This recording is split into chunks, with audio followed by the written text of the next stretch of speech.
Hola, Hola, hola, hola, hola, hola. una vez más. Lo que todos quieren escuchar, pero simplemente aún no lo saben. Aquí vamos una vez más. Hola, hola a todos, bienvenidos a este nuevo episodio. Hoy está con nosotros el doctor Fabio Roldán, que con una sólida formación en ingeniería ambiental y microbiología, profesor titular en la Pontificia Javeriana. Ha liderado investigaciones innovadoras en el tratamiento biológico y reutilización de aguas residuales de minería, así como en bioremediación ambientales de ambientes contaminados. Su experiencia ha ido desde el laboratorio hasta aplicaciones en el campo. Bienvenido, Fabio. Hola, muchos buenos días. Muchas gracias Camilo y Cristín por la invitación. Bueno, No, nos gracias a place. usted por aceptarla y venir a acompañarnos el día de hoy, hablar un poco con nosotros. Señor Fabio, Gracias. para comenzar este podcast nos gustaría que nos comentara un poco sobre usted, a qué se dedica actualmente y algo que nos quiera compartir, un dato curioso. Ok, bueno, Sí, ya sabemos más o menos quién es usted como profesional, así que nos gustaría también nos comentara un poco quién es usted como persona. Sí, ¿quién es Fabio? ok. Eh, Como persona va muy ligado a lo que hago y eso es porque básicamente toda mi vida he estado en la academia. Entonces yo me gradué de la Universidad de los Andes de microbiólogo. Luego fui a la Universidad Nacional, allá estoy haciendo mi año rural, en esa época teníamos que hacer rurales, y estoy en el Instituto de Biotecnología, donde ahora es la rectora de la universidad, Dolly Montoya. Ahí estuve varios años trabajando en biotecnología, en el uso de microorganismos, clostridium acetobutílico, en producción de solventes. Luego me fui a hacer una maestría en diagnóstico ambiental en Inglaterra y después de un tiempo, volví después de un tiempo, fui a hacer el doctorado en ingeniería civil ambiental. Eso lo digo porque he cambiado de áreas de conocimiento, mejor dicho, más que cambiado, he tratado de mezclar distintas áreas de conocimiento. Claro. Entonces, inicialmente era microbiólogo, luego fui un poco ingeniero, volví aquí, me vinculé a la Javeriana, al departamento de biología, entonces ahora un poco más hacia la biología y he rotado por muchas áreas del conocimiento, pues no por muchas, pero por distintas áreas de conocimiento. Entonces, eso me ha marcado mucho, me gusta esa aproximación interdisciplinaria a mi investigación, a los grupos con que trabajo. Entonces, eso me parece como chévere de mencionar. ¿Quién soy yo? Yo soy profesor, profesor que hace investigación y docencia. Me gusta mucho la parte de docencia, me gusta mucho la parte de investigación. Me gusta la academia, toda la vida he estado en la academia. Del paso por Estados Unidos me gustó mucho la interacción con las empresas. Entonces me gusta trabajar con empresas de distintas áreas. Creo que tenemos un campo grandísimo por desarrollar. Durante todo ese tiempo me gustaba hacer mucho ejercicio, me gusta mucho la vida que llevo, que es de lectura, me gusta mi familia, tengo un hijo, vivo cerca de la universidad, me gusta hacer ejercicio. Bueno, ahora con las rodillas ya no tanto, pero me gusta hacer mucho ejercicio. Ese soy yo, sí, ese soy yo. Y me gusta la Universidad Javeriana y me gusta lo que hago. Qué bonito. ¿Usted siempre supo que quería dedicarse a la docencia o cómo fue esa transición cuando decidió que estudiar? Wow, eso es difícil, uno nunca sabe cómo termina, dónde termina, ¿cierto? Eso es como un misterio, pero uno termina donde debe estar. Entonces, inicialmente, yo pensé que me iba a dedicar a la parte de inmunología, que me había ido muy bien en la universidad. Luego pensé que era en la parte de genética bacteriana. Entonces, realmente es difícil saber por qué terminas donde terminas, ¿no? Una mezcla de situaciones, circunstancias, y eso yo creo que ha sido mi vida. Realmente terminé en ingeniería civil ambiental, mejor dicho, no sabiendo que iba para allá, terminé en la Universidad de New Hampshire sin saber dónde quedaba la universidad. Entonces, yo diría que mi vida ha sido una serie de eventos que se han ido desarrollando y que, gracias a Dios, todos han sido muy favorables y todo me ha gustado. Entonces, diría que un poco la vida se va desarrollando y uno termina donde debe terminar. La docencia, desde que estaba en el Instituto de Biotecnología, empecé a dictar clase en la Libre, en la Universidad Libre, y siempre me había como gustado. Entonces, yo diría que siempre me gustó. Mi mamá fue profesora también. mi hermana estaba en la Javeriana también, mi hermana también es educador, entonces como que, digamos que yo creo que uno lleva un poquitico Sí, de eso bastante. en las venas. Tenía un poco de influencia. Bastante, sí. Yo le quiero preguntar, ¿cómo fue esa transición de ser microbiólogo a estudiar un doctorado en ingeniería civil? Eso es muy poco común. Y lamentablemente sí, ¿Fueron las investigaciones o fueron intereses propios, así como que quiero aprender? yo creo que fue un poquito de, Ujú. vuelvo y lo digo, las circunstancias. Cuando yo estaba en el Instituto de Genética, en el Instituto de Biotecnología, yo era el único microbiólogo allá, casi todos eran QFs, químicos farmacéuticos, se trabajaba mucha microbiología, mucha genética. En esa época yo estaba en la parte de biología molecular, arrancando, y estaba la profesora Consuelo Díaz. Consuelo Díaz estaba en el departamento de ingeniería y ella empezaba a traer personas para hacer cursos. Entonces me dijo, ay Fabio, ella era bióloga, ella me dijo, necesito un microbiólogo para la parte experimental de los cursos. Entonces me ayudaría, me apoyaría, y yo claro. Entonces empecé a vincularme Ok. con los profesores que iban a dar cursos en esa parte ambiental. Ahí conocí la que fue eventualmente mi tutora de doctorado, la doctora Nancy Kine, y me fui como, estaba trabajando en la parte molecular, pero me fui involucrando más en la parte ambiental. Y así fue como terminé, cuando yo recibí mis ciencias, porque yo me fui para Inglaterra, con una beca del Consejo Británico, luego recibí la beca de Colciencias ya para ir a hacer mi doctorado con Nancy Kinner y me di cuenta que era Departamento de Ingeniería Civil. Ahí fue cuando me di cuenta que, pucha, fui aceptado en el Departamento de Ingeniería Civil, ¿no? O Entonces, sea, no se había no me dado daba cuenta. cuenta. Exactamente, no me daba cuenta.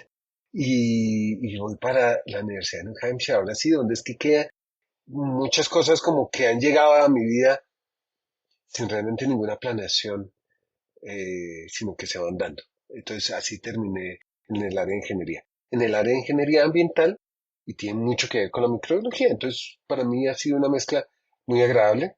Me tocó tomar muchos cursos de ingeniería, entonces mecánica de fluidos, una cantidad de diseño, pero digamos que todo eso me ha enriquecido mucho. Claro, la interdisciplinaridad. Sí, sí, sí. Usted... Bueno, quería... Ajá, Camilo, ¿qué quieres preguntar? Bueno, haz la pregunta, haz la pregunta. Bueno, siguiendo, yo quiero preguntarle algo. ¿Usted cree que existen mitos comunes sobre la bioremediación que a usted le gustaría desmitificar? Sí, Ujú, entonces primero te voy a dar un contexto. ujú. Eso es lo malo de los profesores, ¿no? Empezamos a hablar de contexto. Y si nos preguntan sobre Vale, algo que vale. nos gusta, entonces más y más carreta. Entonces cuando yo ya me extienda demasiado, ustedes me hacen una seña y como, oye, está hablando demasiada carreta, ¿vale?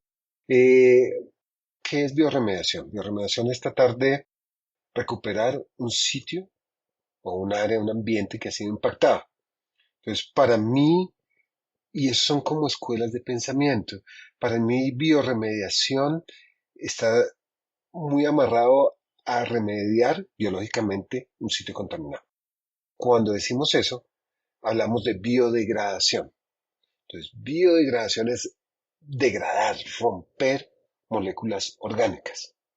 Entonces, para mí uno de esos paradigmas era, ¿qué puedo romper yo? Moléculas orgánicas, compuestos orgánicos que tengan carbono. Pero mucha gente hablaba de biodegradación con metales.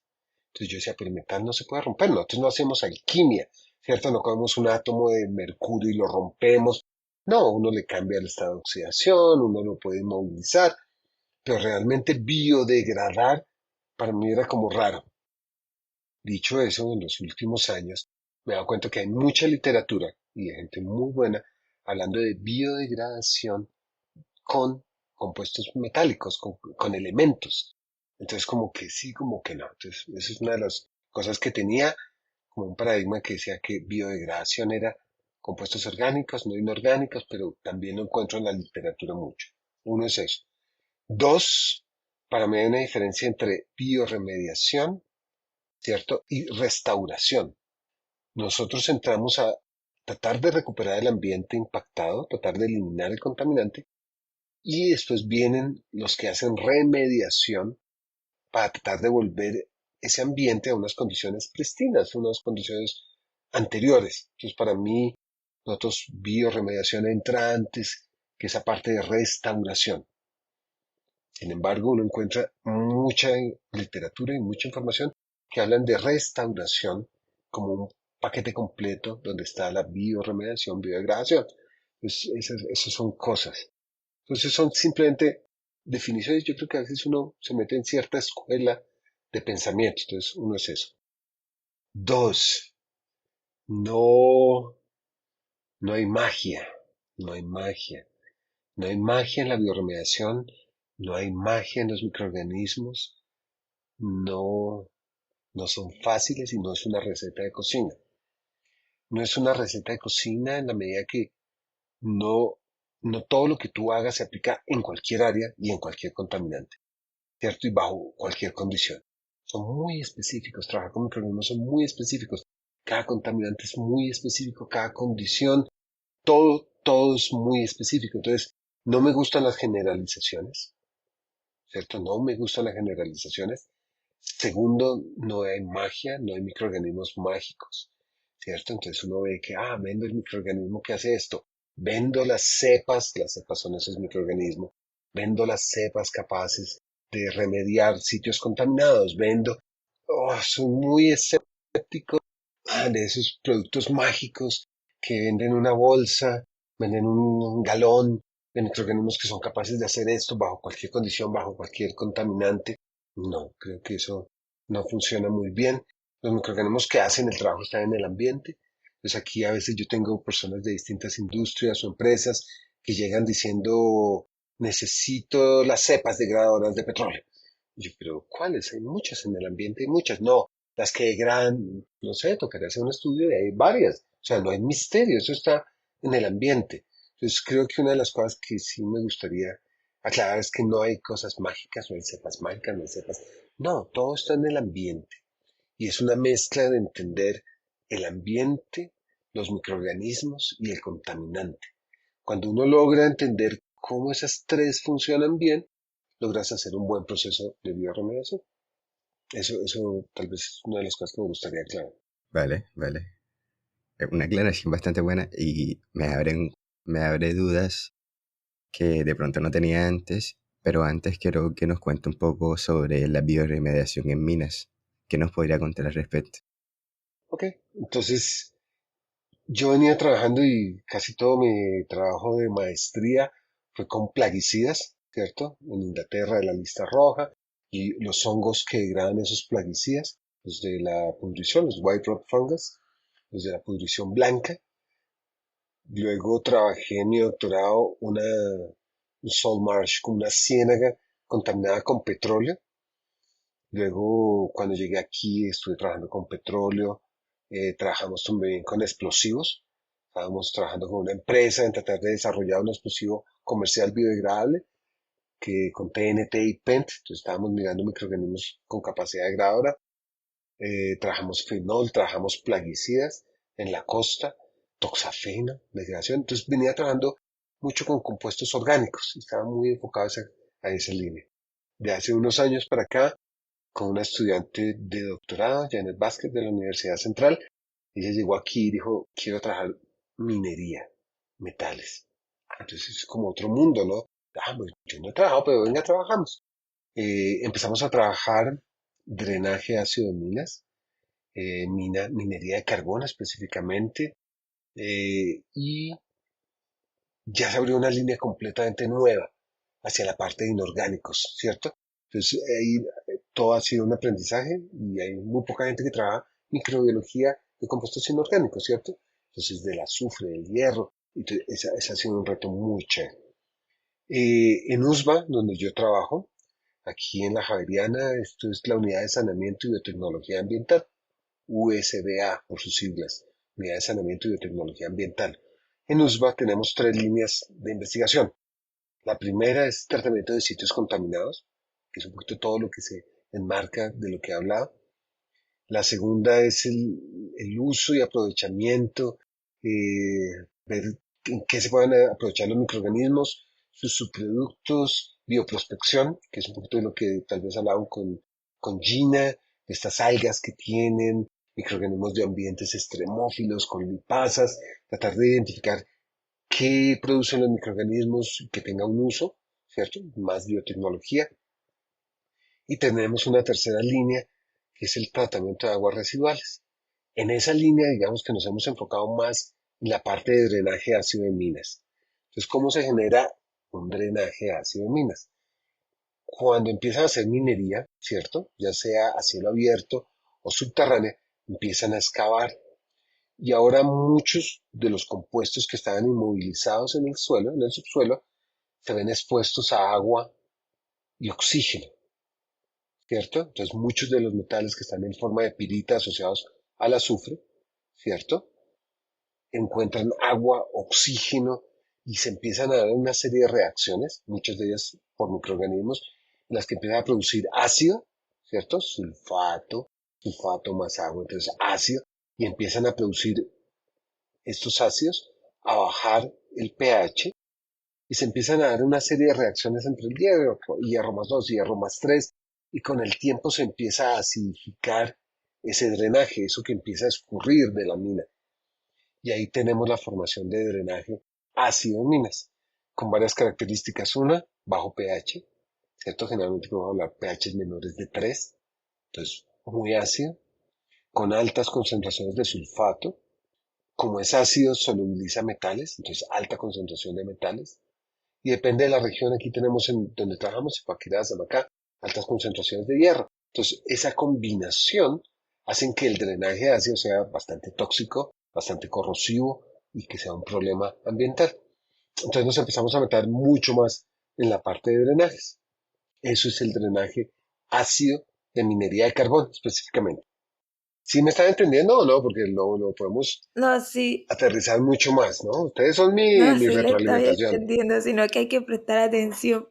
No, Sí, sí, eso de es como si momento ustedes están en sí, clase, ¿no? Ustedes tienen que poner atención. Sí, total. Así me siento como en Sí, clase, más ok. o menos. Ok. sí, sí, más o menos. Sí, total. Además sin tablero, porque tuviéramos tablero sería más fácil. Sí, un poco más difícil. Yo quería hacer Total. una pregunta con respecto a lo que nos comentaba antes. Nos decía que no existen microorganismos que sean mágicos, ¿cierto? Entonces yo quería preguntarle si ustedes hacen un estudio, digamos, en Bogotá, con respecto a las minas y luego van acá a Cartagena, vienen acá a Cartagena y quieren hacer un estudio sobre minas, tienen que estudiar de nuevo todas las condiciones en las que están para poder atacar ese inconveniente que tienen o cómo van a hallar o sea, el contaminante o El cómo van a hallar la contaminante. solución. No podrían utilizar el Claro, mismo microorganismo, entonces tendrían que volver a hacer todo ese proceso, ¿cierto? claro.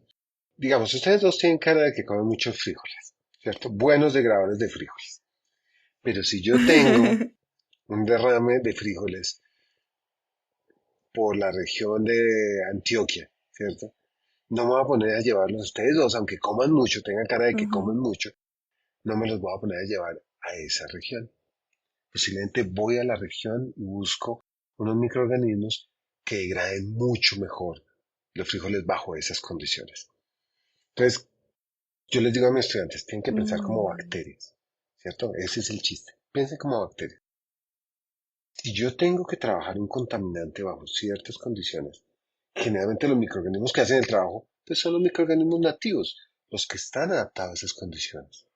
Puede que las poblaciones no estén tan abundantes, puede que las ya, condiciones no sean las adecuadas, pero bajo muchas condiciones los microorganismos nativos son los que van a hacer el trabajo. No siempre, ¿cierto? Y digamos que eso es lo que nosotros llamamos bioestimulación. Tratar de identificar qué limita ese proceso de ok. degradación y dárselo al sistema. Ah, tiene poquita agua, démosle más agua. Tiene poquito aceptor de electrones, entonces démosle aceptor de electrones. O donador, o nutrientes, nitrógeno. Entonces tratemos de darle esas condiciones para que haya una mayor degradación. Entonces, eso que nosotros aportamos mucho es bioestimulación. Ahora bien, no quiere decir que siempre funcione, porque hay varias condiciones que pueden hacer que haya bajos microorganismos, que el compuesto es muy tóxico, que el número de microorganismos degradadores sea muy bajo, que sea un compuesto con una estructura muy distinta, ¿cierto? Mucho, un halogenado, muchos cloros, mucho. Entonces, algo distinto posiblemente sí requeriría que nosotros adicionáramos ciertos microorganismos que tienen esa capacidad mejor. Y Ya, para ok. nosotros eso ya es bioalimentación. Entonces nosotros nos movemos mucho entre bioestimulación y bioaumentación. Entonces eso sería lo que yo diría en cuanto a eso. ¿Y podríamos utilizar el genoma de algún otro microorganismo para introducírselo al microorganismo que vive en esa región que tiene mayor efecto sobre, o sea, tiene mayor probabilidad de vivir en ese ambiente, pero de pronto con ese genoma de ese otro microorganismo puede hacer la degradación mucho más eficientemente? Claro, y eso que tú mencionas fue lo que movió la bioremediación de petróleo en los años 80. Y era un negociazo buenísimo. Claro, entonces Chakrabarti descubría los plásmidos. ¿Ustedes saben qué es un plasmio? Sabemos que es una estructura dentro de la célula. Es un fragmento de ADN, material genético, extracromosomal en las bacterias, Ok. que le da ciertas ventajas bajo ciertas condiciones. Uno de esos plasmios degrada el tolueno, un compuesto contaminante. Y hay muchos otros ahí. Entonces Chakrabarti lo que hizo fue, cojamos un microorganismo, le metemos todos estos plasmios y ahora tenemos un microorganismo súper degradador, ¿cierto? Y así lo vendían, el super bug microorganismo, ¿no? Como bicho. Ya. Entonces, en la época del petróleo de los 80s y 90s, ese era el cuento, el que Camilo me estaba vendiendo. Tenemos esta bacteria degradadora que come todo, se come hasta el propio envase que tiene, ¿no? Entonces, es buenísima. Si yo la pongo en el laboratorio funciona, mírenla. Entonces, buenísimo. Claro, les voy a vender ese producto, ¿no? Entonces, tengo el producto. Canecas de 220 litros. Pero cuesta, porque lo desarrollamos, y lo desarrollamos en USBA. Entonces, más cuesta más, ¿no? Porque aquí en la Javeriana. Entonces, te vendían el microorganismo y decían, bueno, para que él crezca, les voy a vender un poco de nitrógeno, fósforo. Él va en un ambiente para que él crezca y funcione. Ajá. Y se lo colocaban a los sitios contaminados y degradado. Costoso, pero degradado. Ya. Entonces, perfecto, paguemos, dólares, no importa. Y así funcionó durante mucho tiempo, hasta que salieron técnicas como la PCR. La PCR, que es reacción en cadena de la polimerasa, sirve para hacer muchos ¿Cómo estudios, cuáles? entre esos hacer seguimiento de los microorganismos. Por ejemplo, ¿tú sufriste de COVID? Sí, a mí me dio COVID. ¿Te hicieron una prueba de A mí me COVID? dio COVID. ¿Te hicieron la prueba de COVID? Esa que te metían el escobillón como hasta aquí a la Sí, esa nuca, específica. batían y volvían y lo sacaban. ¿A Camila lo hicieron? Camila tiene cara de Sí, que tuvo también, pero COVID. no me dio, no me dio. ¿No No, le a dio él no COVID? le dio, a él No. no le dio, qué ¿Y tronco a ti estoy. Pero sí, sí me hice Cristina? prueba, pero A sí me mí hice sí me prueba. dio, a mí me dio 2 veces, me dio 2 veces y el año pasado. Pero eso es el exceso de rumba. Eso es Imagínese. también, Ay, ¿no? no. No, mentira. Entonces, ¿para qué sirve la PCR? La PCR sirve para coger Ujú, un poquito de DNA que haya, amplificarlo ujú. y entonces lo podemos visualizar, podemos estudiarlo. Y eso es lo que se hace en COVID. COVID, esta prueba de PCR amplifica los genes, unas regiones de ese virus, lo amplifica de tal forma que lo podemos visualizar, porque es una PCR en tiempo real, con fluorescencia, cuantificable, y la qPCR, y tú lo puedes ver. Entonces, la PCR me permite tomar muestras que tengan muy bajas concentraciones de un gen y amplificarlo y verlo. Esa es la PCR, ¿cierto? Yo le digo a mis estudiantes a veces es como una Ya. fotocopiadora de genes específicos, ¿cierto? Entonces me va a amplificar una región y yo la puedo visualizar. Entonces cuando ya esta PCR salió y yo tenía los microorganismos en el campo, entonces llegaba, cogía mi producto, ¿cierto? Lo colocaba y empezaba a hacer el seguimiento de ese microorganismo, se dan cuenta que el microorganismo no estaba. Rápidamente se perdía en el ambiente. Entonces, ¿quién estaba haciendo el trabajo? ¿Sí? Y Ok. funcionaba. Se dieron cuenta que, ¿se acuerdan que les habíamos colocado nitrógeno y fósforo y fertilizante y todo eso?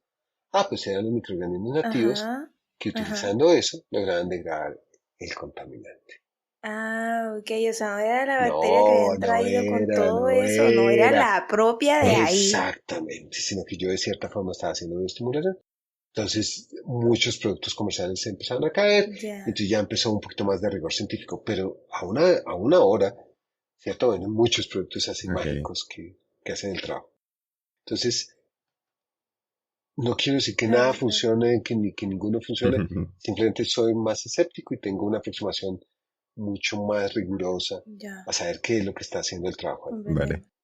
Pero esa era la pregunta, Ya ni me acuerdo ni Camila. cuál era la pregunta. No, me fui por otro lado, me perdí. No, pero ¿cuál era la pregunta? Es, ¿Qué? sí, un poco por otro lado, pero un poco por otro lado, pero sí, yo quería saber, sí, o sea, yo quería saber si en realidad sí utilizaban genoma de otro microorganismo para ingresarlo a ese. Ah, sí. Entonces, cuando tú me diste el genoma es la información de Sí, microorganismos, sí. ¿cierto? Los genes. Entonces, Ujú. entonces, usaban en ese momento los plásmidos, ¿cierto? Los sacaban y se los colocaban por transferencia horizontal a otros microorganismos para que hicieran el trabajo. Ok. Un poquito de lo que tú hablas es la biología sintética. Ok, La biología sintética lo que busca tratar de armar.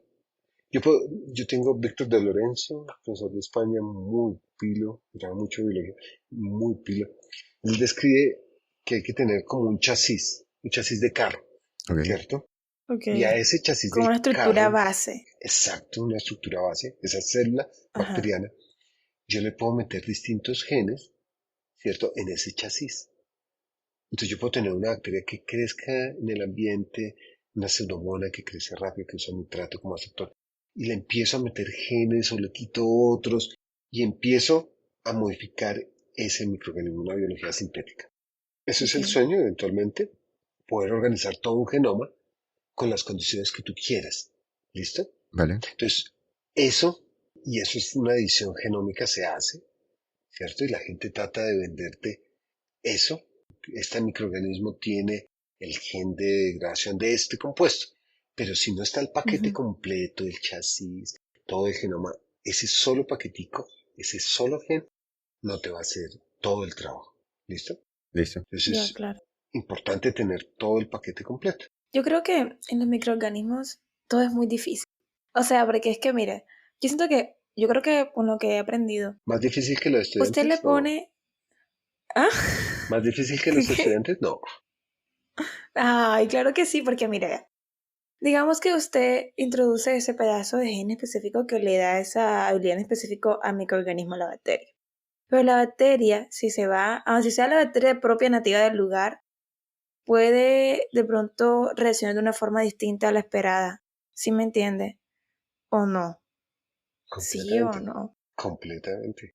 Completamente. Ah, cuando tú hacías la presentación, decías algo y es cierto y es como me gusta. Y yo tengo una presentación que dice de la caja de Petri a la retroexcavadora. Ujú. ¿Conocen las cajas de Petri? Esas cajitas Sí, Sí, plásticas son o de las muestras vidrio. donde sí, se hacen. Exacto, como de Ujú, 10 centímetros de diámetro, donde tú creces los microorganismos. Entonces, ujú. nosotros en el laboratorio hacemos un trabajo muy grande a esa escala. Nosotros le llamamos Ok, microcosmos, eh, frasquitos de 5 mililitros, de 125, y son microcosmos porque tratas de reflejar la condición del cosmos, de lo que está contaminado. Entonces ok, tú tratas de simular esas condiciones ahí para poder evaluar distintos tratamientos, distintas condiciones. Puedes trabajar a esa escala pequeñita o trabajamos a escala un poquito más grande, mesocosmos, como las bandejas verduleras, las de los supermercados, que son ok. más grandes, o Son más trabajamos a grandes. Ajá. parcelas, ¿cierto? De 2 metros, 1 metro, o piloto, Ujú, o campo, ¿no? Ya plantas de tratamiento. Entonces la ventaja es que nosotros trabajamos en el laboratorio bajo ciertas condiciones y podemos hablar en cosas pequeñas, podemos tratar de evaluar muchos parámetros.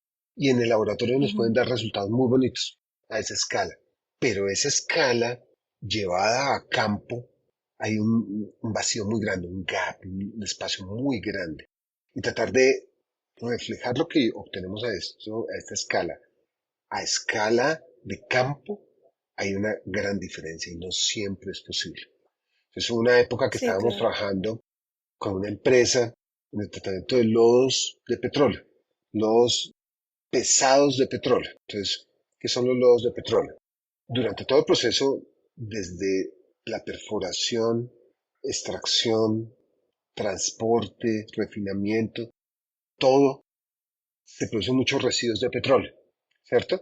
Cuando son esos tanques, no sé si has visto esos tanques gigantescos de petróleo que los almacenan, pues todas las partículas y todo se va para el fondo.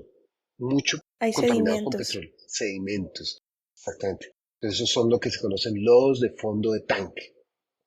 Durante la extracción, cuando están sacando sedimentos, muchos van contaminados con petróleo. Durante muchos procesos hubo un derrame entre el suelo contaminado. Todo eso es lo que se llaman los lodos de petróleo. Entonces, nosotros estábamos Ok. con una empresa trabajando los lodos de petróleo pesado. Entonces hay distintos tipos de petróleo. Y hay Pero, unos, ¿cuál era el objetivo del trabajo de los ya, lodos? ya te cuento. Es que esto tiene más contexto. Ah, ok. Acuérdate que es carreta que me gusta echar. Ok. Entonces, acuérdate Listo. que empiezo a reunir todos estos lodos de petróleo, todos estos residuos, pero además son de petróleo pesado, por el API, el grado API, son Ok. viscosos, densos, son más viscosos y más densos Ujú, estos residuos. ujú. Luego la empresa los cogía, los ponía en unas piscinas gigantes, separaba más el agua, luego hacía una centrifugación térmica, entonces separaba, sacaba más agua y más producto que le servía, y lo que quedaba era lo que ellos llamaban borras, que son lodos de petróleo pesado. Y esto es como trabajar con una greda, con un asfalto, ¿no? Una cosa muy... Y eso es lo que íbamos a Ujú. trabajar. Entonces Ok. nosotros queríamos hacer ese trabajo en biopilas en campo, en biopilas porque eran sitios cubiertos, entonces menos espacio, pero estábamos trabajando biopilas, cada biopila de 100 metros cúbicos, ¿cierto? Ya esa otra Ok. escala, 100 metros cúbicos, pues eran biopilas de más o menos 80 metros por unos 5 de alto por 3 de ancho. Ya son escalas más grandes. Por eso yo digo de la caja de Ajá. Petri a la retroexcavadora y tratamos de hacer esa degradación en campo. Ok. No obtuvimos un efecto significativo ni de los tratamientos de bioestimulación, ni los de bioaumentación, ni nada de lo que... Y veíamos en el laboratorio un poquito mejor, pero no fue posible. Entonces no nos funcionó. Entonces es muy Ujú. difícil, Sí. no todo es tan fácilmente degradable, ¿cierto? No todo se degrada, hay cosas que son muy recalcitrantes, muy lentas, eventualmente se puede, ¿no? Entonces, ese es un caso que Claro. me gusta mostrar. Otro fue el de los explosivos, que estábamos trabajando de degradadores de TNT, trinitrotolueno, Ujú, de PENT, tetranitatro, y las ujú. estábamos trabajando por separado. Y cuando los mezclamos, que es la pentolita para degradar ese compuesto, no hubo degradación, ¿no? Entonces, eso fue varios años de estudio, todo, y finalmente no Mm. pudimos lograr una buena degradación bajo condiciones difíciles, ¿no? Que es como si estuviera en agua subterránea, oscuridad, bajas temperaturas, sólido, eso es como una cera de vela. Ujú. Entonces, eso es difícil, ¿no? Entonces, cuando yo les cuento esto a los estudiantes en un curso de aplicaciones biotecnológicas, entonces una estudiante me dijo, profe, ¿y usted no se aburre de que nada le dé? Entonces, decía, no, eso es investigación, mejor dicho, eso es el reto, ¿no? Hay cosas que sí funcionan y Claro, otras que no tanto. claro. Entonces, pues, Yo digo que eso es para personas que realmente tienen como mucha paciencia, mucha resiliencia. Porque, o sea, hoy en día, fíjese, ya hablando un poco más del contexto social, un poco diferente, las personas están muy acostumbradas a la inmediatez, que todo tiene que ser ya. Y de pronto, y cuando de pronto una persona desee dedicarse al mundo investigativo, debe desarrollar todas las habilidades contrarias a esas, porque el proceso es mucho más lento, de estudio, de una y otra vez intentarlo, ¿no? sí, también puede ser cuestión de escalas en tiempo, porque yo creo que tú tienes unas metas. Eventualmente ustedes Ujú. quieren ser buenos profesionales, buenos papás, buenos eh, esposos o esposas. Hemos dicho, ustedes quieren ser buenos seres humanos. Y eso no se hace en 2 o 3 años. Entonces, Pues sí. todo el mundo está buscándolo. Yo estoy un poquito de acuerdo contigo. Ahora la gente es menos resiliente, ¿no? Se quiebra a veces un poquito más fácil. No, es lo que les digo a mis estudiantes, ustedes son otra generación, ¿cierto? Ustedes deben ser, ustedes ya no, Dora la Exploradora, Huellitas Blue, ¿cierto? ¿Tú conociste Dora la Exploradora? No, Sí, tú yo no sé. la alcanzaste a Sí, conocer, sí, ¿sí? sí, sí, Ok, pues, Camilo, sí. sí. ¿Cierto? Entonces, mochila, todo eso, ustedes son de esa generación en que, vamos, inténtalo otra vez, tú puedes, tratemos otra vez, ¿cierto? Mientras que nosotros somos de una generación que venimos de de Pac-Man o de Marcelitos, que era 1, 2, 3, pum, game over, fuera. ¿Sí? Entonces, no hay nada, ya, punto, te mataron. ¿Sí? Entonces son distintas aproximaciones y uno Sí, trata de sí, el entender eso contexto también es a los diferente. estudiantes. Sí, entonces, Sí, claro. Sí, Ahora ya que mencionó usted el Paint, que no me sé decir el nombre completo, pero sé que se dice así. Este, usted hizo un estudio sobre bacterias donde aislaron y lo puso para ver cómo era la transformación de este explosivo en dos diferentes ambientes de bacterias, unas aeróbicas y otras anaeróbicas. Yo quería preguntarle, sobre los resultados que estuvo ahí, dado que yo vi que hubieron mayores, o sea, lo que decía, hubieron mayor eficacia al tratamiento bajo las condiciones aeróbicas, no tanto en las anaeróbicas. Entonces, yo quería preguntarle, ¿por qué usted considera que se obtuvo este resultado y cuáles fueron esas principales características de los dos cultivos que utilizaron en ambas pruebas, del por qué esto sucedió en ese estudio en ok, específico? entonces me toca darte contexto, ¿cierto? claro. Ok. Siempre que hacemos una aproximación, y lo que yo les digo a mis estudiantes microbiólogos, ¿cuál es el aporte que nosotros hacemos a esta área de conocimiento, a esta área de trabajo? Muchos están dominados por ingenieros, casi todas las consultorías, todo eso, y nosotros aportamos todo lo que es metabolismo, Claro. cómo el microorganismo va a utilizar ese contaminante. En el caso del petróleo, mucho del contaminante, casi todo, un alto porcentaje es carbono. Entonces es una fuente de carbono muy buena. ¿Listo? Es como cuando tú vas a un corrientazo. Entonces tú vas, pides tu almuerzo y si te traen un plato lleno solo de arroz, ¿cierto? Arroz blanco. Dices, no, ¿cierto? Que esto es rico, pero no. ¿Esto qué Allá, es? sí, exacto. Y allá donde ustedes están, ¿qué tiene un corrientazo? ¿Qué quieres que tenga el corrientazo? ¿Qué debe tener? De, Christine, ¿qué? Pues carne, Carne. frijol, Ah, ensalada, exacto. Y tajada, ajá, y frijolito, y todo el eso de agua combinado, panela. ¿cierto? Agua panela. Exacto. Los microorganismos es lo mismo. Entonces, no solo necesitan carbono, sino que para que Ujú. puedan utilizar ese carbono necesitan nitrógeno, necesitan fósforo, ¿cierto? Necesitan después un aceptor de electrones o un, ¿cierto? Que sea oxígeno, si es aerobio, o nitrato, sulfato, si es anaerobio.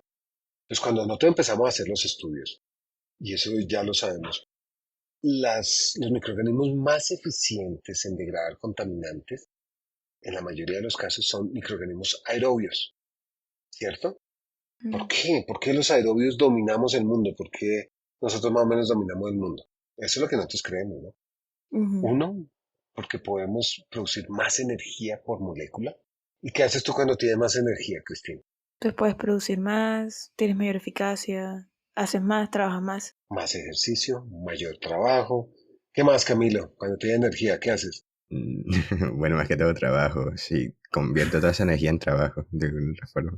Exacto. Se reproducen, corren, ¿cierto? Y eso es lo que hacen las bacterias. Entonces, como uno aeróbicamente puede ganar más energía Ujú. por molécula que degrada, generalmente los aerobios hacen un buen trabajo. Pero los aerobios usamos oxígeno.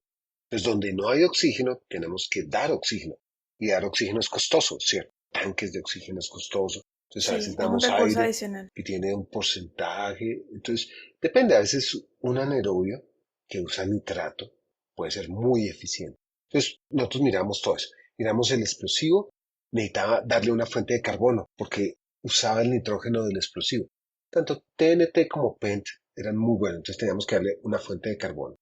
Y como mejor lográbamos la degradación, era aerobio. Mm. ¿Listo? Porque producía mayor biomasa y hacía la degradación mucho más rápido. Ya. Anaeróbico también obteníamos degradaciones, pero mucho más lenta. Entonces, todo es un balance en la vida, ¿no? Si yo quiero trabajar aguas subterráneas donde no hay oxígeno, inyectar oxígeno es muy costoso. Entonces, posiblemente me puedo ir una vía anaerobia, puede que sea más lenta, pero puede que haga el trabajo al final. Entonces, eso es lo que hay que mirar. Entonces, para nosotros, bajo esas condiciones que queríamos degradaciones relativamente rápidas, Ujú. estábamos mirando aerobios, estábamos mirando microorganismos que degradan esas moléculas que son grandes. Ujú. Entonces, yo les digo, miren, piensen como el microorganismo. El microorganismo ve esa molécula grande, puede ser el TNT, ese anillo aromático con 3 nitros, nitritos ahí colgando, pues es difícil, es una molécula difícil de romper para las enzimas y para todo. Las aerobias lo hacen mucho más fácil. Entonces, por esa razón nos fuimos mucho más por aerobias, pero trabajamos también la parte de anaerobias. Sí, sí, en ese ¿Cuál fue estudio su ustedes hicieron el problema? estudio como de los dos tipos de bacterias.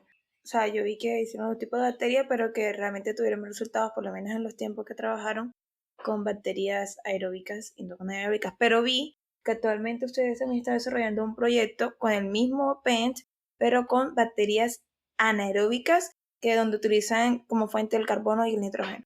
O sea, actualmente Claro, me parece que está trabajando en eso. También nos gustaría que nos hablara de él al respecto. claro, claro. Y eso es un poquito más mi compañero de laboratorio, Sifar Belli.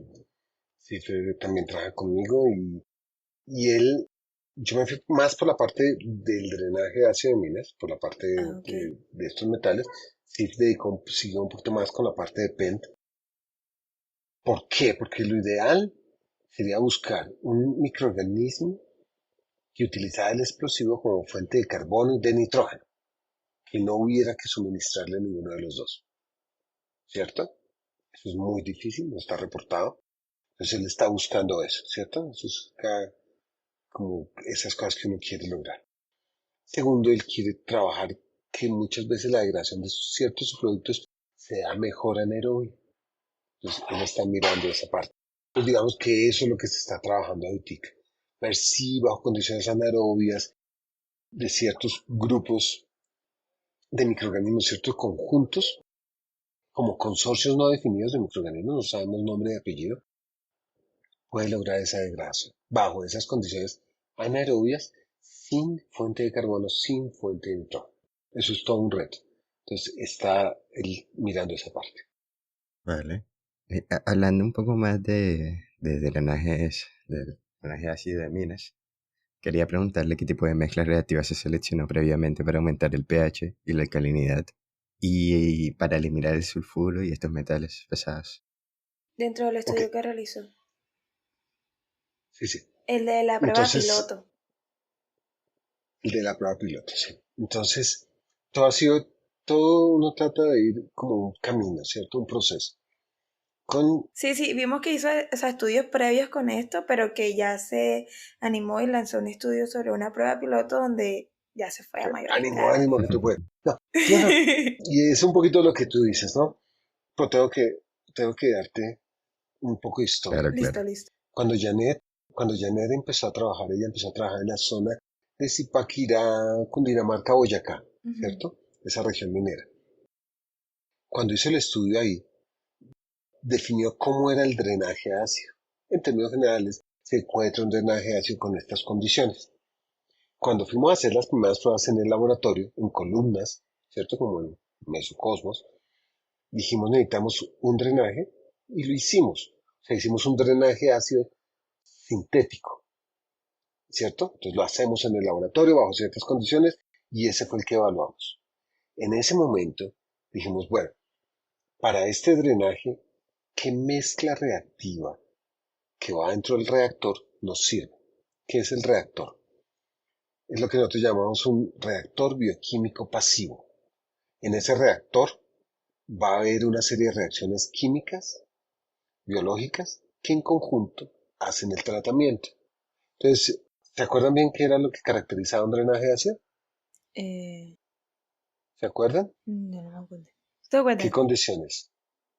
Ah, No, no me acuerdo. Camilo, ¿cuáles condiciones? No, no, yo bueno, ¿Qué condiciones había? Uno, bajo pH.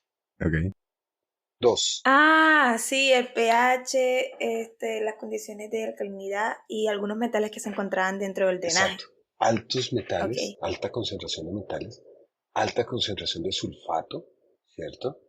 Y hierro. Entonces, ¿cómo hace uno para remover eso? Vamos a usar las bacterias sulfato reductoras. Las bacterias sulfato reductoras cogen el sulfato como aceptor de electrones, o sea, una respiración anaerobia, y lo convierten en H2S. Ese H2S se une al metal y precipita sulfuro metálico. Hace que se Entonces, uno, precipite, o removemos sea, cuando lo remueve, el se metal. precipita dentro del reactor. Exactamente. Entonces, uno, removemos el sulfato porque lo usa como aceptor de electrones. Dos, removemos los metales porque el sulfuro que produce se asocia al metal y lo precipita. Esas bacterias son neutrófilas, o sea, Ujú. necesitan un pH neutro, hay que neutralizar un poquito y ella mantiene ese pH que nos ayuda a neutralizar. Entonces, Pero, o sea, estamos eliminando los problemas del drenaje, ¿sí? una pregunta, o sea, usted utilizó diferentes bacterias, porque, o sea, las que estaban haciendo la remoción y las que estaban neutralizando, por ejemplo, en este caso el pH, ¿era otra o era la misma? Buena pregunta. Un Usted, paréntesis sí, aquí, un paréntesis antes de que ¿está echando mucha carreta? No, Perdón. no, no, no. Ah, Sino que yo no conozco mucho los procesos porque yo no soy ingeniero químico ni tengo un poco de relación a los procesos. Entonces hay unos procesos que me cuestan un poco. Entonces, Ah, lo que pasa es que, Camilo, es que tú no le dijiste al señor que eras, Camilo. Camilito, sí. preséntate. dijiste un, un ingeniero algo.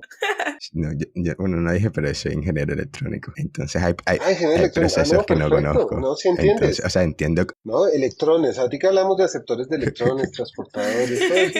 entiendo muchas cosas, pero hay unas que de procesos que específicos que no conozco. Claro, Camilo, y a mí también me faltó decirte algo, ¿no? Y eso les pasa a todos los estudiantes. Todos pueden entrar a mi clase. Pueden llevar la novia, el novio, el amiguel, lo El que que quieran. sea. El que sea, pero todos participan. Ok. Sí, sí. ¿Listo? Entonces, bienvenido, Camilo. Entonces, una pregunta para Camilo. Ajá. Camilo, ¿tú vives con tu familia o vives a...? Sí, yo voy con mi familia. Ok, ¿qué es lo primero que te comes del mercado? Los huevos, creo. Huevos, ¿qué más? La leche, la Cristian, ¿tú qué te carne. comes? La leche, la carne, Sí. el mecato, no sé cómo le llaman allá, ¿mecato? ¿O cómo? Sí, le Sí, pero decimos mecato. yo como muy pocos mecatos, entonces no lo incluí. O sea, a ese ni le Pero gustan muy los mecatos, saludable. imagínese. Sí, una bacteria muy saludable. Eso siempre puede estar en la naturaleza. Eh, las bacterias hacen exactamente lo mismo. Entonces, Ok. cuando yo voy a hacer un reactor, yo debo garantizar que haya bacterias sulfatorreductoras, Ujú. que son anaerobias. ¿Listo? Pero estas bacterias, como Camilo, comen poquito. Comen moléculas muy pequeñas, de un carbono, dos carbonos, tres carbonos a veces. Ok. El problema es que, ¿quién les produce a ellos esa comida y esos compuestos tan pequeños? Necesito bacterias como las fermentadoras que cojan compuestos más grandes y los rompan en Y lo compuestos más degraden para pequeños pequeñitos. y lo degraden para... Para que ¿Ustedes han las visto bacterias cuáles son como los... Camilo se la Ustedes saben? puedan comer. Exactamente. Es que Arturo Ok. es quisquilloso, Camilo es quisquilloso, Sí. ¿cierto? Le gustan Bastante, bastante. cierto tipo de alimento. Y ese es uno de los chistes de los microbiólogos, saber qué le gusta a la bacteria para darse. ¿Sí? Ok. O sea, a Camilo se nota que le gusta de desayuno, el huevo duro con aceitunas y aceite balsámico, con nueces de Brasil. Entonces toca saber qué come esa bacteria para dárselo, para que Ok. crezca. Ya, ok. ¿Mm? Entonces hace un Entonces, cóctel de bacterias. exactamente. Entonces, ¿Qué? Entonces eso fue lo que miramos. ¿Dónde conseguimos un inóculo que tenga bacterias sulfatorreductoras, Ujú. que tenga buenas fermentadoras, que para evitar que Camilo se coma todo al principio, nos toca echarle ciertos compuestos que sean degradados lentamente? Y eso es lo de la mezcla reactiva. Nosotros probamos muchos distintos sustratos, entonces acerrín de sajo, compost de champiñones, pasto, hemos dicho distintos compuestos, porque necesitamos que hubiera compuestos fácilmente asimilables Ujú. y otros que fueran de degradación lenta, que tuvieran celulosa, lignina. Ok, o sea, ¿Para qué? moléculas Para mucho más que, grandes para que las degradaran. Sí, exactamente, porque esas moléculas para son que más el reactor grandes. dure, Ujú. exacto, y para que el reactor dure muchos años. Si yo le he hecho Mm. todo fácilmente asimilable, ¡pum! Camilo se me come eso en 15 a 20 días y se acabó el proceso. El reactor Ok. se acabó. Entonces me toca echarle comida que sea difícil de degradar Ujú. y otra fácilmente. Entonces va a empezar a crecer y va a haber un mantenimiento de esa comida. Entonces eso es lo que uno coloca en la mezcla reactiva. Ya, Uno, ok. esos sustratos, y eso fue la primera parte del estudio. saber para ese tipo de drenaje, con esas condiciones, colocando el inóculo que nosotros íbamos a usar, que fue lodos de unos humedales que había diseñado Janet para el tratamiento de esos drenajes ácidos. Entonces ya los microorganismos estaban acostumbrados un poco más a los metales. Ok. Entonces los sedimentos, hicimos el análisis, ahí estaban las bacterias, todo tipo de bacterias. Entonces uno coge eso y se lo echa, una mezcla. Para estos casos nosotros no trabajamos con la bacteria A, la bacteria B, la bacteria C, se la agregamos para que funcione. No, aquí hacemos una mezcla. Entonces puede ser sedimento de lagos, sedimento de ríos, donde haya ciertas condiciones que garanticemos que vayan esa bacteria sulfato reductor. Sí, o sea, que la bacteria Entonces tenga eso se lo colocamos, eso que es el tenga inóculo. esas habilidades en las cuales creció, que pueda de esta manera realmente trabajar en el ambiente que usted la vaya a poner. Exacto. Ajá. Y luego, bajo las condiciones, esos microorganismos van a crecer mucho más y van a dominar el reactor. Entonces, cuando vamos a hacer eso, hacemos todo el análisis de eficiencia, cuánto metal remueve, cuánto sulfato remueve, cuánto hierro, cuánto sube la alcalinidad, Ujú. mm, si neutralizamos el pH, pero también miramos todos los microorganismos. Oiga, tenemos bacterias sulfatorreductoras, Ujú. cómo está funcionando, cómo está el sulfato, porque es un proceso biológico también. Entonces, eso es importante para nosotros. Entonces, Ujú. por eso medimos toda la parte de genómica, metagenómica, para saber quiénes están ahí, qué metabolismos están ahí, quién está trabajando. Eso lo hacemos también. Claro, claro, se estudian previamente qué hay ahí y cómo lo va a reaccionar después. No, ¿No? después. ¿No después? No, después. No, después, claro, uno le echa la bendición y dice, espero que funcione. No, y funciona. No, pero pues hacemos estudios previos. Ya, ok, ok. Pues, ¿Mm? ¿Mm? Pero tú usas una mezcla y de cierta forma es eso, ¿no? Tienes que esperar que el reactor se condicione, funcione, se establezcan las condiciones y todo funciona bien. Ok. Entonces hay que echarle la bendición. Como, Ya, ya, claro. Usted estaba hablando de las condiciones en las que de pronto tenía que estar en un reactor. De este estudio en específico donde hizo la prueba piloto, yo vi que hicieron dos tipos de reactores. O sea, unos reactores abiertos a la atmósfera y unos reactores cerrados a la atmósfera. ¿Nos puede comentar un poco acerca de cómo fue el rendimiento de los dos tipos de reactores y cómo, por qué condiciones se dieron diferentes? después de que hicimos las columnas aquí Ujú. en el laboratorio, ¿cierto? Entonces nosotros evaluábamos las columnas sacrificándolas, ¿cierto? Entonces mi estudiante hizo 7 columnas, 8 columnas, evaluamos tiempos de retención hidráulica, miramos todo, y íbamos sacrificando las columnas con el tiempo. Ok. Entonces, Ok. las columnas les tenían nombres, ¿cierto? Yo era una de las columnas, una de las que más molestaba. Ujú. Entonces, felices me sacrificaron, sacaron todo, hicieron todos los estudios, y esa fue la primera parte. Con eso tuvimos datos, y con eso dijimos, bueno, pues vámonos a campo, vámonos a una escala más grande, ya no queremos columnas de 6 7 litros, Ujú. sino reactores tanques de 220 litros. Ok. Una Ok. prueba piloto. Entonces nos fuimos para Samacá. En Samacá, ¿ustedes conocen Samacá, no? No. No, nada. No, ok. Cuando uno va a Villa de Leyva, pasa por Samacá, unos calados deliciosos. Ujú. Entonces allá hacen minería de carbón. Ok. Entonces, perfecto, hablamos con una empresa, tenían el drenaje, piscinas de drenaje ácido y hicimos allá los reactores. Mm. Entonces, con la mezcla que ya teníamos, que ya habíamos estudiado que nos servía, hicimos lo mismo, adaptamos las condiciones, montamos esos reactores de 220 litros y cuando inicialmente arrancamos, porque una cosa es lo que piensa uno al principio del proyecto y otra lo que se va dando durante el proyecto. Inicialmente pensábamos que podíamos tener unos reactores alimentados en paralelo, Ujú. ¿cierto? Ingeniero, un sistema en paralelo, Claro. o otro en serie, Ujú. ¿cierto? Entonces montamos dos tipos de reactores, unos de 220 litros en paralelo, abiertos, pero abiertos, ¿qué quiere decir? Si tú me dices, Fabio, yo quiero que haya bacterias sulfatorreductoras que son anaerobias, ¿por qué está abierto el reactor? Entonces, nosotros en la parte de arriba colocábamos mucha materia orgánica, de tal forma que el oxígeno se consume rápidamente y se dan esas condiciones anaerobias. Eso lo habíamos visto en la literatura, funcionaba, entonces dijimos, hagámoslo así. Entonces, los abiertos estaban en paralelo y había unos en serie que queríamos ver si nos funcionaba mejor. Estos se nos taparon rápidamente, los que venían en serie, porque es que tiene una alta concentración de hierro y el hierro forma un compuesto que es como una goma y eso tapa todo, ¿no? Tapa las Ah, tuberías, ok. todo el reactor, hemos dicho una cantidad de complicaciones que Vale. tuvimos ahí. Entonces, y después de un tiempo, nos dimos cuenta que el reactor no estaba removiendo lo que nosotros queríamos.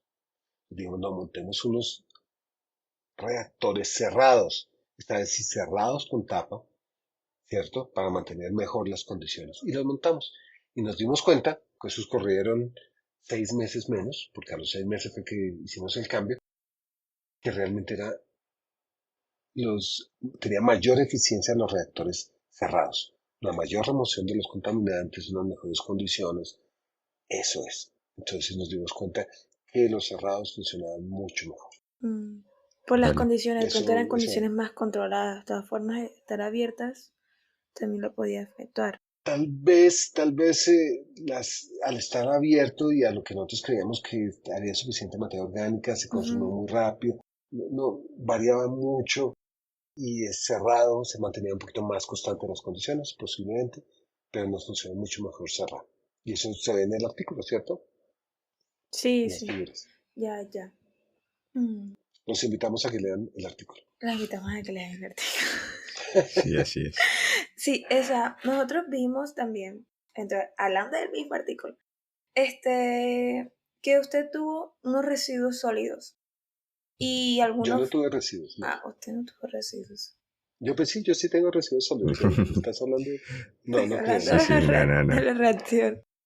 Estoy hablando de las Ah, de los reacciones. reactores. De Ah, los sí, sí, sí. reactores. Sí que, o sea, Ah, usted ok. tuvo unos residuos sólidos. Yo quería preguntarle cómo fue que clasificó entre peligrosos y no peligrosos y cómo hicieron después para desecharlos al medio ambiente. ¿Cómo fueron ese proceso?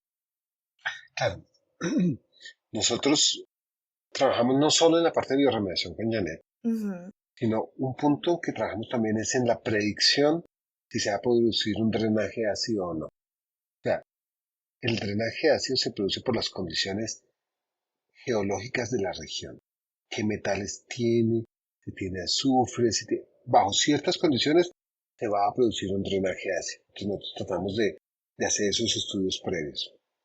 El estudio de bioremediación, que se produce el drenaje, y generalmente los drenajes se producen con el tiempo.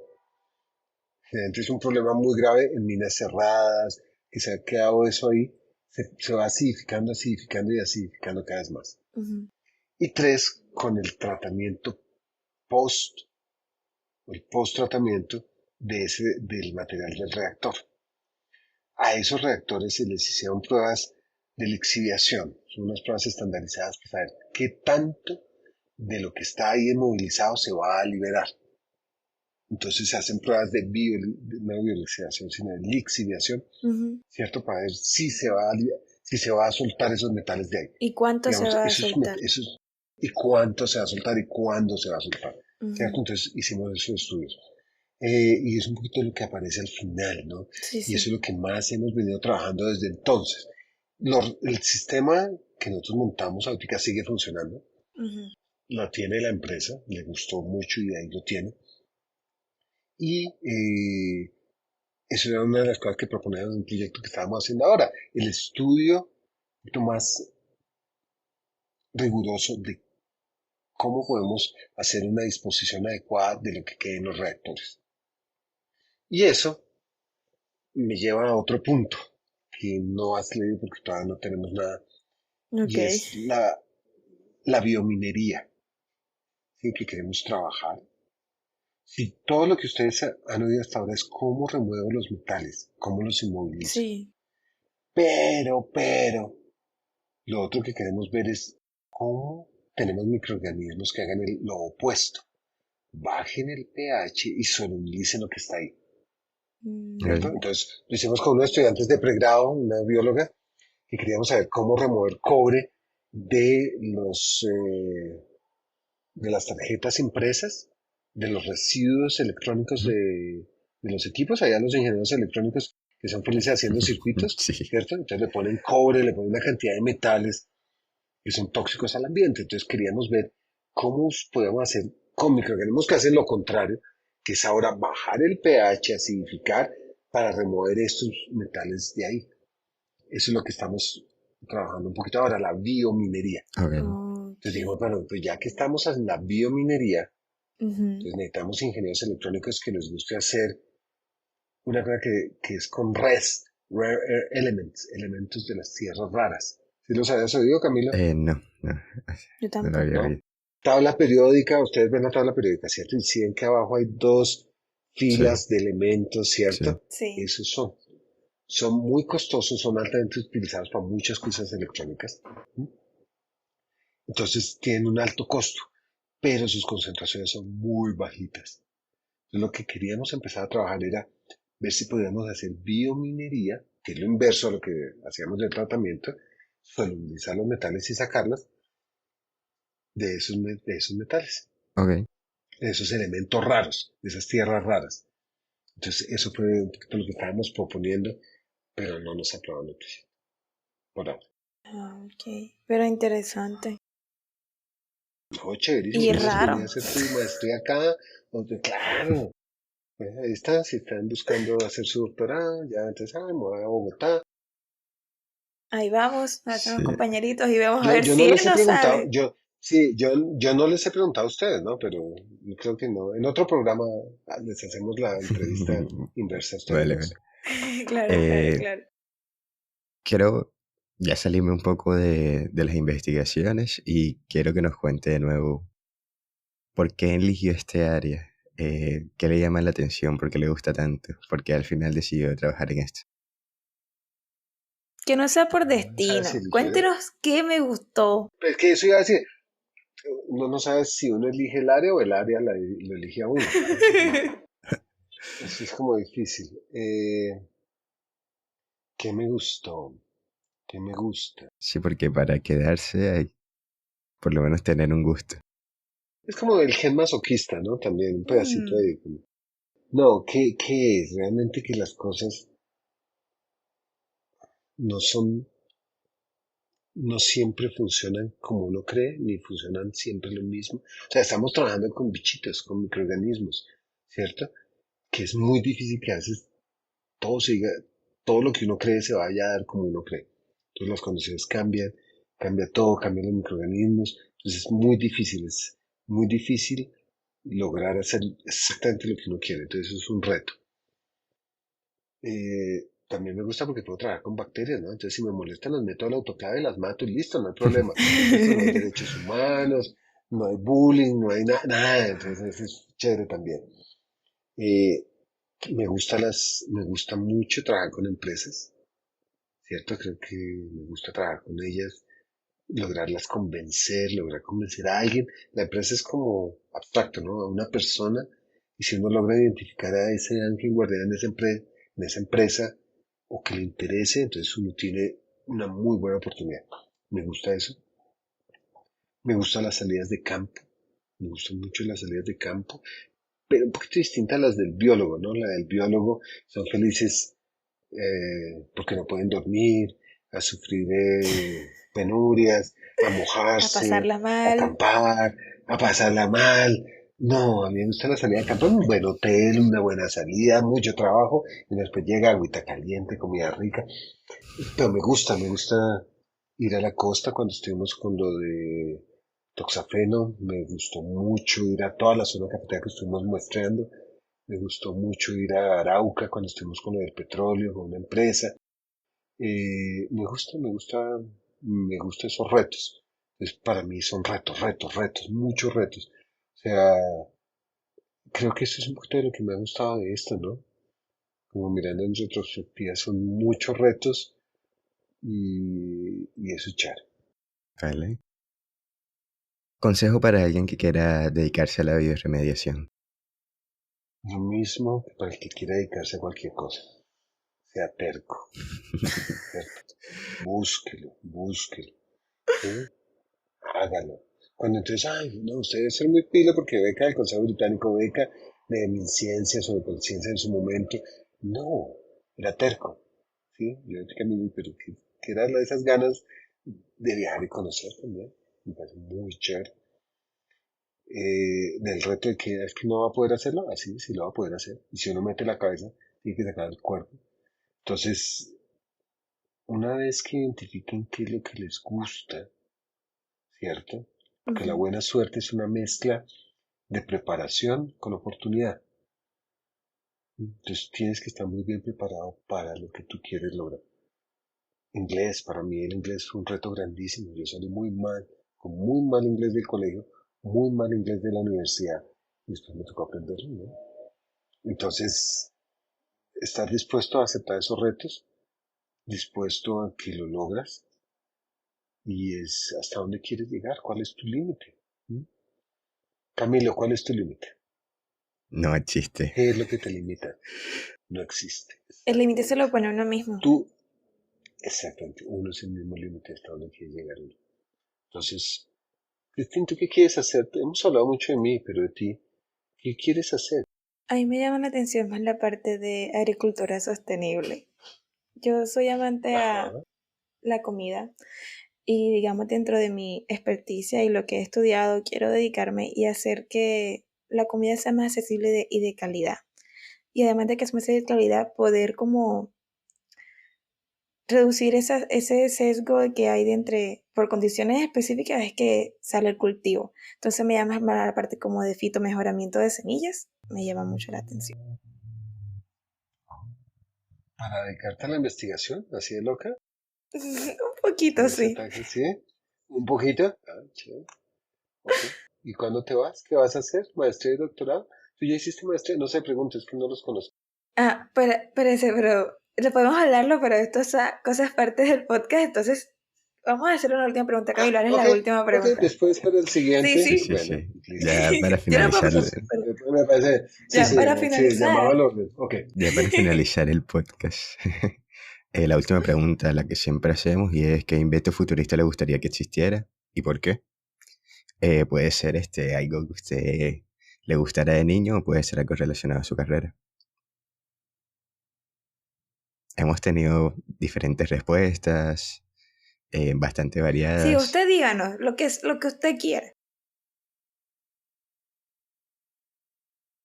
Tan difícil.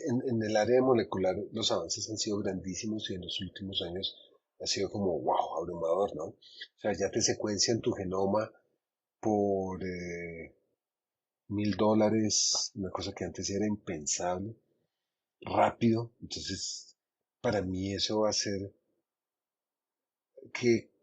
como que quisiera. Bueno, ¿por qué no? Así hablando de locuras. Estamos hablando académicamente. Ok. Yo, en una época, ya no tanto, pero en una época pensaba que la bioaumentación, ¿La vio qué? bajo ciertas condiciones, Ok. bioaumentación, el poder escoger los microorganismos que hagan bien su trabajo y adicionarlos. Ok, Eso era como la medicina alternativa. ¿Ustedes han ido a medicina alternativa? No. la de las plantas, ¿no? ¿No? Bueno, yo tampoco mucho. Ni idea. Ajá. La China, una cantidad de cosas, acupuntura. Ellos tienen para cada cosa una, puede ser una planta, un extracto, y entonces lo que yo sueño es que uno pudiera tener, yo soñar, microorganismos muy bien caracterizados bajo condiciones. ¿Cómo hace su trabajo? ¿Qué degrada? ¿Bajo qué condiciones? Como una cosa grande, una laquena grandísima. Entonces a uno le dijeron, no, es que necesitamos degradar este contaminante bajo estas condiciones. Entonces uno dijera, usted necesita este más este más este más este más este, ¿cierto? Lo sacara, poder hacer una, un buen consorcio, una buena mezcla y que eso funcionara. Eso me parecería espectacular, ¿cierto? Ah, es que yo necesito que se adapte a bajo pH y tal. Entonces, venga, tal vez modificamos uno de esos y que funcione. Eso eventualmente me parecería muy chévere, un poquito de biología sintética, con un poquito de distintas condiciones, de distintos conocimientos, edición genómica, como eso, ¿no? Sería muy chévere. Eso. Interesante. No habíamos tenido una respuesta parecida. Sí, pero nos ¿No? sorprende. ¿Qué debo decir? Perdón. Ah, No, lo que ustedes deseen. era algo así, como chévere, como algo. Sí, Sí, sí. porque no lo voy a poder hacer. Creo que ya no lo voy a poder hacer. Ya, ok. ¿Sí? Entonces, Es un quisiera que deseo alguien más lo interno. pudiera hacer. ¿no? Sí. Queda de tarea. Sí, ustedes dijeron para el futuro que quiere ver Ah, que. sí, Sí. perfecto, Sí, perfecto. pues, la paz mundial y todo eso. Sí, pero no, algo más. Vale. Al podcast. Claro, Sí. claro, claro. Bueno, profesor, le agradecemos mucho haber estado con nosotros el día de hoy. Le agradecemos haber compartido todo su conocimiento y todos los contextos carreta que nos dio. Así que muchas gracias por todo. Muchísimas gracias. De nada, yo les pido un favor y es mándenme un link y lo compartimos, ¿cierto? Para que la gente lo vea. Oh, sí, sí, claro, claro. ¿Ok? Entonces, Bueno, y entonces quedamos pendientes para el podcast de ustedes dos, a ver cómo después les hacemos la entrevista. Listo. Ok. sí, Ya. sí. Muchas gracias por la invitación. Sigan en nuestras redes sociales y estén atentos a todas las cosas que estaremos subiendo. En nuestro próximo capítulo estaremos con un invitado súper especial. Sin nada más y nada menos. Eso fue todo por esta transmisión. Cambio y fuera.